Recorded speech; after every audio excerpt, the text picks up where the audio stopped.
Welcome back to the Tyler Report. Today, I want to talk about the actual Transmedicalist view on non-binary people.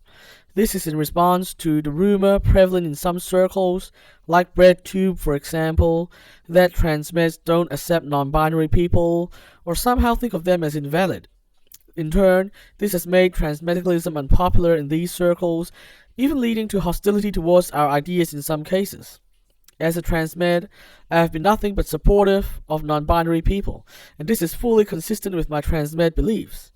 Therefore, those rumors are completely rubbish. In today's episode, I will fully explain everything in detail. Let's start with this. What are transmed views? Basically, taking the word literally, transmedicalism is the belief that the root cause of someone being trans lies in the medical or biological science realm. It's simply a belief that the trans phenomenon should be explained using medical science and not postmodern philosophy or the radical feminist branch of critical theory.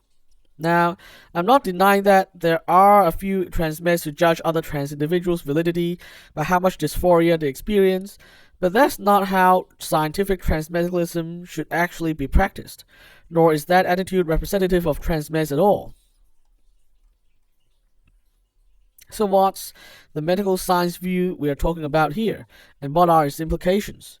Traditionally, a slightly oversimplified way to talk about it is the so-called MindBody Mismatch, that is, female brains in male bodies, and vice versa.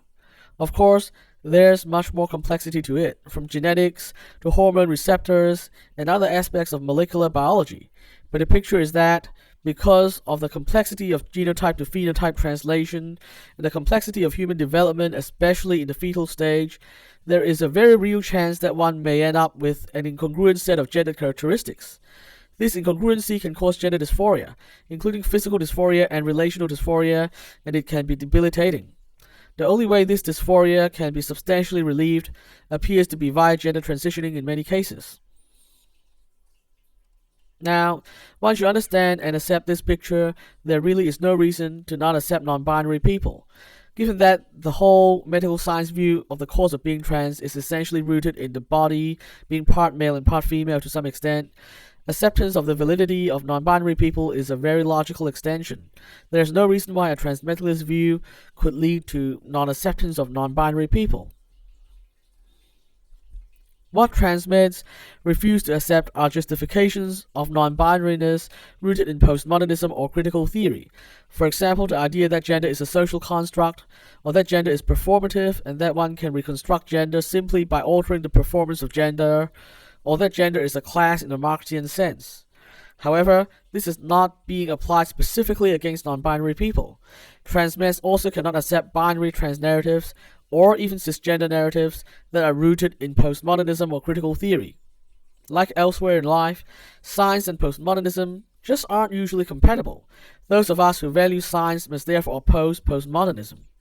This does not mean we don't accept non-binary identity, however.